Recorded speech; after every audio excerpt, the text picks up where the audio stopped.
سلول چیست؟ انواع و اجزای سلول. سلول کوچکترین واحد ساختاری و عملکردی در موجودات زنده است که قادر به انجام تمام فرآیندهای ضروری برای حیات است. تمام موجودات زنده از جمله گیاهان، حیوانات، قارچ‌ها و میکروارگانیسم‌ها از یک یا چند سلول تشکیل شدند. سلول‌ها به عنوان بلوک‌های ساختمانی حیات شناخته می‌شوند و تمام فعالیت‌های زیستی در سطح سلولی انجام می‌شوند.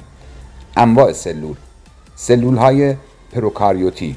این سلول‌ها ساده‌تر و کوچکتر هستند و فاقد هسته و اندامک‌های غشادار هستند.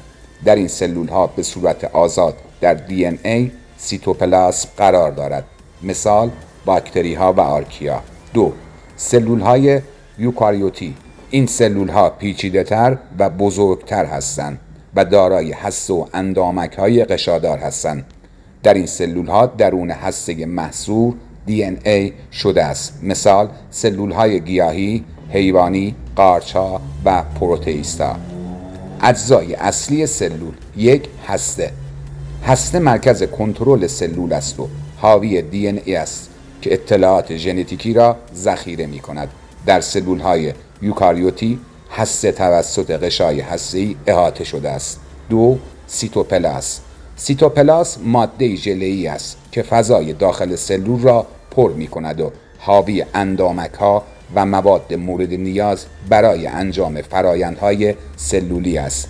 3. قشای سلولی. قشای سلولی لایه‌ای نازک است که سلول را احاطه کرده و ورود و خروج مواد را کنترل می‌کند. این قشا از لیپیدها و پروتئین‌ها تشکیل شده است. 4. ریبوزوم‌ها. ریبوزوم‌ها مسئول ساخت پروتئین‌ها هستند و می‌توانند در سیتوپلاسم یا روی شبکه اندوپلاسمی خشن قرار داشته باشند. میتوکندری. میتوکندری نیروگاه سلول است و انرژی مورد نیاز سلول را از طریق فرایند تنفس سلولی تولید می‌کند. 6. شبکه اندوپلاسمی.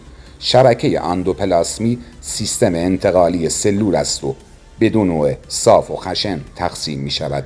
شبکه اندوپلاسمی خشن دارای ریبوزوم است و در ساخت پروتئین ها نقش دارد، در حالی که شبکه اندوپلاسمی صاف در ساخت لیپیدها و سمزدایی نقش دارد. 7. دستگاه گولوژی. دستگاه گولوژی مسئول پردازش، بسته‌بندی و ارسال پروتئین ها و لیپید ها به بخش های مختلف سلول یا خارج از سلول هست. 8. لیزوزوم ها. لیزوزوم ها حاوی آنزیم هایی هستند که مواد زائد و اجزای آسیب دیده سلول را تجزیه می کنند. واکوئل ها. واکوئل ها کیسه‌ای هستند که مواد مختلفی مانند آب، مواد مغذی و مواد زائد را ذخیره می کنند. در سلول های گیاهی واکوئل مرکزی بزرگتر است و نقش مهمی در حفظ فشار نورژسانس دارد. 10. کلروپلاست ها. کلروپلاست ها فقط در سلول های گیاهی و برخی از پروتئیست ها یافت می شوند و مسئول انجام فتوسنتز هستند. عملکرد سلول: 1. تولید انرژی. سلول ها از طریق فرآیندهایی مانند فتوسنتز داخل پرانتز در گیاهان و تنفس سلولی داخل پرانتز در همه موجودات زنده انرژی تولید می کنند. 2. ساخت پروتئین ها. سلول ها پروتئین های مورد نیاز برای رشد، ترمیم و عملکرد بدن را می سازند. 3. تکثیر و تقسیم. سلول ها از طریق فرآیندهایی مانند میتوز و میوز تکثیر می شوند و به رشد و ترمیم بدن کمک می کنند. ارتباط. 4. ارتباط و هماهنگی. سلول ها از طریق سیگنال های شیمیایی و الکتریکی با یکدیگر ارتباط برقرار می کنند و فعالیت های بدن را هماهنگ می کنند. 5. دفع مواد زائد. سلول ها مواد زائد را از طریق فرآیندهایی مانند اگزوسیتوز دفع می کنند. اهمیت سلول. سلول ها پایه‌ای برای تمام موجودات زنده هستند و تمام فرآیندهای زیستی در سطح سلولی انجام می شوند. مطالعه سلول ها به درک بهتر بیماری ها، توسعه داروها و پیشرفت در زمینه‌های مانند زیست فناوری و پزشکی کمک می کند.